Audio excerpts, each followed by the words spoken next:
Salve galera, como é que vocês estão? Passaram bem a semana? Foi tranquilo o solstício de inverno? Entramos no inverno, né, oficialmente.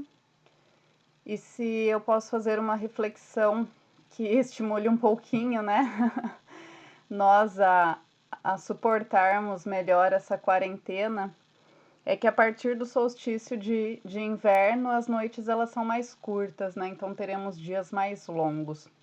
Ufa, né? Então estamos cada dia mais próximos do verão. Logo tudo isso passa. Esperemos, né? Bom, na aula passada nós iniciamos o assunto sobre hidrografia, né? Falamos sobre um pouquinho sobre a hidrosfera. E vocês ficaram com o documentário Ouro Azul para estar assistindo. Assistiram uma parte na semana passada e ficaram para assistir o restante durante a semana. Espero que tenham assistido, né? Tenham feito boas reflexões a partir das análises do vídeo. E hoje nós vamos falar mais sobre a parte física, né? As características em específico da hidrografia. Então aqui nós temos um mapa sobre a disponibilidade da água na Terra. Perdeu um pouquinho a qualidade aqui. Então nós temos, né, uma proporção de 97,5% de água salgada, né? É evidente, quando a gente olha assim o mapa mundi, a gente consegue observar a enorme quantidade de água salgada. E apenas 2,5% de água doce. Dessa água doce, 99,7% está concentrada nas calotas polares e nos lençóis profundos, né? E apenas 0,3% está disponível nos rios e lençóis subterrâneos pouco profundos, que é de onde nós retiramos água dos poços artesianos. Então, em resumo, né, nós temos pouquíssima água doce disponível. E dessa água doce, se a gente fizer, né, o cálculo de água potável, é menor ainda. Aqui nós temos uma imagem sobre o ciclo hidrológico, né? Não é novidade para ninguém, a gente já falou um pouquinho quando nós falamos sobre os climas. Então, nós temos, né, o processo de precipitação, que pode ser em forma de neve ou em forma de chuva, em forma líquida, né? Essa neve, em caso, né, da precipitação da neve, ela vai se acumulando em determinadas partes do relevo, normalmente nas partes mais altas, onde formam as neves eternas, né? Ou quando a gente está falando de um país que tem essas precipitações de neve no período de inverno e precipita nas superfícies e derrete e retroalimenta os canais, os rios, né? Alimenta o lençol freático que alimenta os rios. No Brasil, a nossa precipitação ela é predominantemente líquida, né? Chove. E nesse processo de chuva, uma parte dessa chuva ela escoa pela superfície, né? Alimentando imediatamente os rios. E uma parte dessas chuvas ela é absorvida pelo solo e vai alimentar os lençóis freáticos, né? Então vai alimentar esses depósitos de água subterrâneos através da infiltração. Regiões que têm vegetações nativas, né, florestas, têm um poder de fazer esse processo, né, de contribuir nesse processo de infiltração de maneira mais eficiente. Regiões de produção agrícola têm também uma certa capacidade, mas é bem inferior a regiões de florestas nativas, né? E áreas urbanizadas que nós temos um sério problema com a impermeabilização do solo, através da produção, né, da colocação de asfaltos, cimento, né, que a gente coloca nas calçadas, nos quintais, enfim, que acontece esse processo de impermeabilização, então não faz esse processo de alimentação dos depósitos de águas subterrâneas, né, saturando o sistema hídrico de maneira imediata, gerando as inundações, enchentes, enfim. Não vamos nos ater nesses problemas urbanos nesse momento, né? Vamos falar aqui ainda sobre o ciclo hidrológico. Então, o processo natural é esse, né? Retroalimenta, esses depósitos de águas subterrâneas vão liberando essa água paulatinamente, né? Que vai manter esses rios perenes. Esses rios, eles sempre desaguam no mar, né? E acontece o processo de evaporação, não só aqui do oceano e dos mares, né? Como também das florestas, do próprio rio, dos lagos, da própria neve, né, da própria água da superfície. Então acontece esse processo de evaporação. Esse vapor da água vai encontrando temperaturas mais frias na atmosfera e vai condensando, formando as nuvens, né? E as massas, a dinâmica das correntes quentes e frias vão carregando essas massas para altitudes mais elevadas, né, fazendo novamente o processo de precipitação. Então, por isso nós chamamos de ciclo hidrológico, né, um ciclo sem fim. Então, aqui nós temos a parte de um rio e o seu curso. Então, as nascentes, né, ou olho d'água, também tem algumas pessoas que chamam de olho d'água. O canal principal, o afluente, dependendo do tipo de relevo, né, formam essas quedas ou cachoeiras. O curso do rio, né, a confluência, quando há esse encontro dos rios. O meandro, que são essas curvas, né, e a foz do rio. Então, aqui novamente as partes, né, a nascente é o conjunto de córregos que formam o início do rio. O curso é o caminho do rio. Daí nós temos a montante, quanto mais alto, e a jusante, a parte mais baixa, né? A montante, então, é o sentido oposto ao curso do rio, para sentido oposto ao fluxo, né, do rio. E a jusante é o sentido do curso do rio, o sentido do fluxo. A confluência, que eu já falei, quando os dois rios se encontram. O talvegue é a parte mais profunda do leito do rio. Normalmente esses rios, eles, dependendo da região em que estão localizados, né, eles têm um talvegue em V. E o estuário, aliás, o foz, né, a foz, que pode ser em forma de estuário, delta ou misto, né. Um estuário é, por exemplo, a Baía de Guaratuba, que forma, né, forma um encontro de vários rios, o Rio do Cubatão, o Rio São João, vários rios que se encontram e formam ali a Baía de Guaratuba, que tem já esse encontro com o mar, né, formando essa água salobra. Aí aqui, olha só, nós temos os exemplos, né, da foz em delta. Olha só, quando forma a foz em delta, forma essas várias ilhas, né, que são os depósitos de sedimentos que vão formando essas ilhas na saída, né, na foz, na saída do canal. E a foz em estuário, quando a gente tem uma abertura mais ampla, né.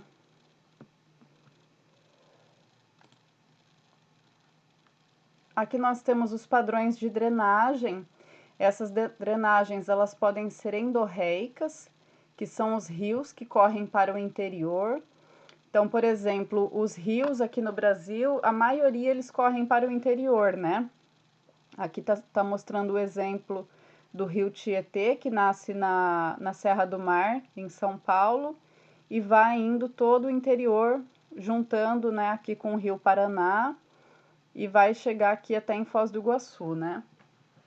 Mas aí a gente pode citar os exemplos dos rios paranaenses também. Olha, o rio Iguaçu, que nasce aqui na Serra do Mar, próximo a Curitiba. O rio Piquiri. Nossa, esse mapa do esse mapa do Paraná ficou muito feio, tá totalmente errado. Porque privilegiou aqui o estado de São Paulo, mas observa como tá esticado, né? Ficou estranho. O rio Piquiri, esse aqui eu nem... o rio Tibagi, olha só, que também vai para o interior. A exorreica são os rios que correm para os mares. Então, por exemplo, todos os rios que nascem na Serra do Mar e a Serra do Mar aqui do Paraná, no estado de São Paulo, elas podem ser consideradas um divisor de águas, né? É a parte mais alta, então toda chuva que cai ali, ela vai cair para o interior ou para o litoral. Então, todos os rios que nascem na Serra do Mar e que tenham a caída para o litoral vão ser drenagens exorreicas, né? Elas vão para fora, endo para dentro e exo para fora.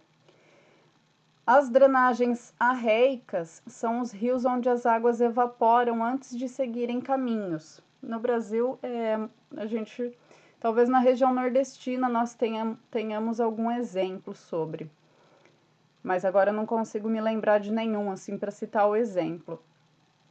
E a criptorreica são os rios que são absorvidos por estruturas rochosas.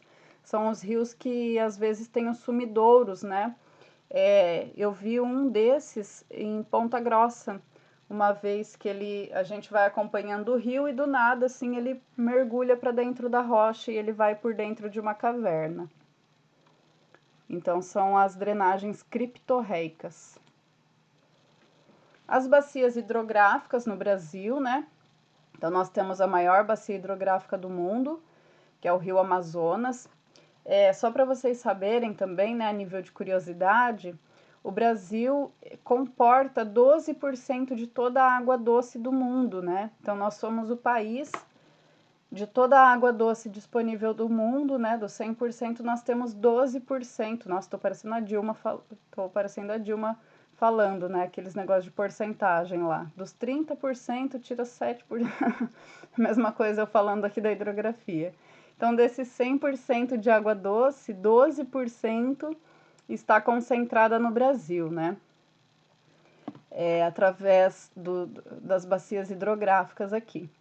Então, a bacia do Rio Amazonas, que é a maior bacia do mundo, né? A bacia do Rio Paraguai, do Rio Tocantins, do Rio Paraguai não, gente, desculpa, Rio Araguaia e Rio Tocantins. Aqui é a bacia do Rio Tietê, o Rio Paraná, né? Rio Paranapanema, que vai formar a bacia do Rio da Prata. Aqui é a do São Francisco. E aqui essas bacias elas têm uns nomes diferentes, né? Atlântico Norte, Atlântico Nordeste, Atlântico Sudeste, enfim.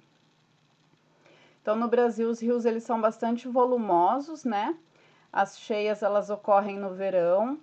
A maior parte são drenagens exorreicas.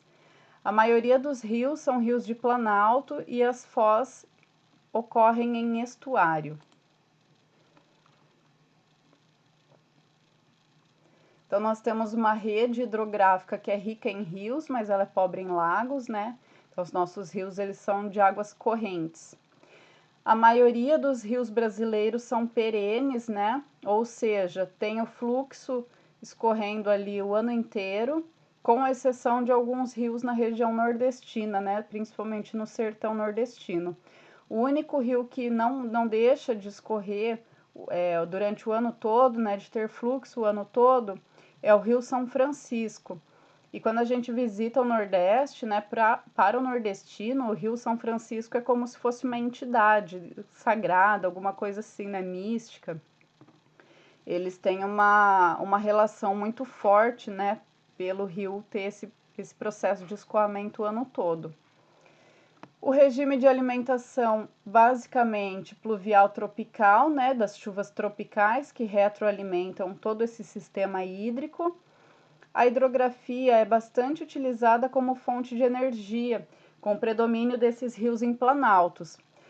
Por isso que quando foi para fazer o processo de instalação aqui na região norte, né, da hidrelétrica de Belo Monte, que é aqui no coração do Pará, e a hidrelétrica do Rio Madeira, aqui ó, em Rondônia, né, na divisa de Rondônia com Amazonas, nós geógrafos, né, fomos contrários a esse processo de instalação, porque são hidrelétricas que elas não são muito eficientes, né, apesar do tamanho do lago ser, se eu não me engano, ele é maior que o lago de Itaipu, essa hidrelétrica de Belo Monte, ela gera 30%, aliás, ela gera 30% da capacidade que Itaipu gera, justamente pelo fato do lago de Itaipu estar acima, né? Quem já visitou, já teve a chance de visitar Itaipu Binacional,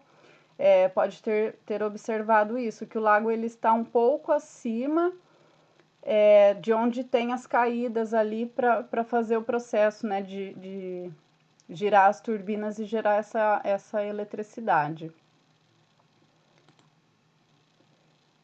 Então aqui, né, mais uma vez as bacias hidrográficas.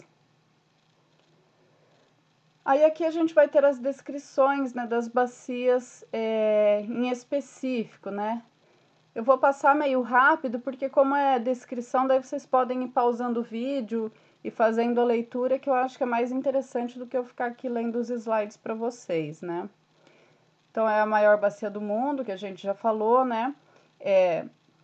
Envolve todos esses países do entorno, não só o Brasil. Então tem um sistema também de gestão compartilhada da bacia hidrográfica, né? Tem 2 cheias anuais. A nascente, que é interessante, né? Ela tem a nascente aqui na área da Cordilheira dos Andes, aqui no Peru. Maior potencial hidroelétrico do mundo, né? Do país, desculpa. E apresenta excelente potencial para navegação, desde Belém do Pará, né? Então, desde a entrada aqui em Belém do Pará até todo o interior do Amazonas é feito, todo o transporte, né, da população aqui é feito através do rio Amazonas, né, da bacia do rio Amazonas. A bacia do Tocantins, Araguaia, ela é uma bacia totalmente brasileira, né?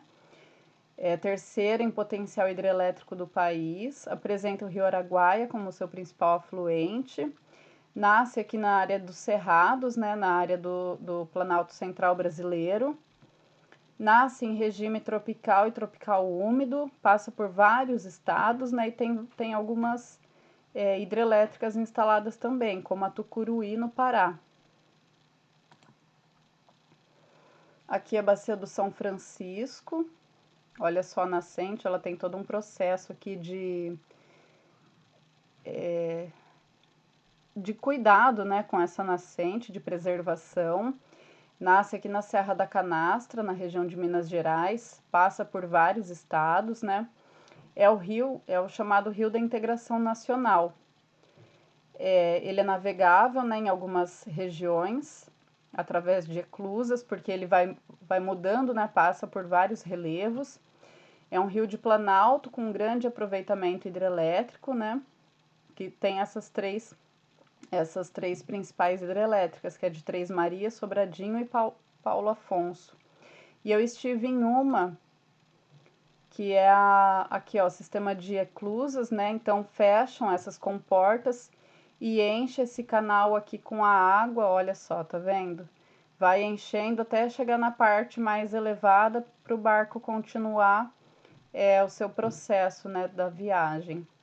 Então eu tive, quando eu fui para Alagoas não, gente, desculpa, Sergipe, eu fiz uma visita na hidrelétrica do Xingó, que é lá na região do sertão sergipano. Nossa, é muito bonito, muito, muito interessante. O Rio São Francisco ele passou pelo processo de desvio do canal, né? É um rio que recebe muito investimento, principalmente federal, para a agricultura, né, no sentido da irrigação do semiárido. Aí ocorreu esse processo de transposição, né, que procura transformar os rios que eram intermitentes em rios perenes. E ocorreu o processo de intensificação da agricultura sertaneja, né?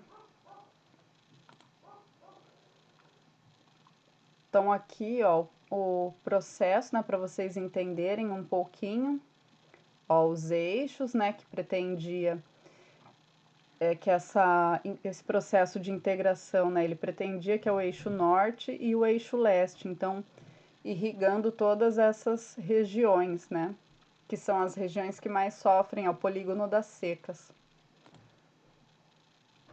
Então aqui a bacia Platina, que é a segunda maior bacia hidrográfica do planeta, né? Se estende pelo Brasil, Uruguai, Bolívia, Paraguai e Argentina. Apresenta o maior potencial hidrelétrico instalado no Brasil. Cerca de 60, quase 70% das hidrelétricas em operação, né? Sua posição geográfica ela é estratégica e é constituída pelas subbacias do Paraná, do Tietê, do Paranapanema, né, e do Uruguai. Então, a bacia do Rio Paraná é o segundo em extensão na América, apresenta o maior aproveitamento hidrelétrico do Brasil, abrigando a usina de Itaipu e outras, né? A sua navegabilidade e a de seus afluentes vem sendo aumentada pela construção da hidrovia Tietê-Paraná. Então, está sendo construída, né, essa hidrovia e que vai melhorar o processo de transporte hidrográfico aqui nessas regiões. Então, aqui para vocês terem uma noção da dimensão do lago de Itaipu.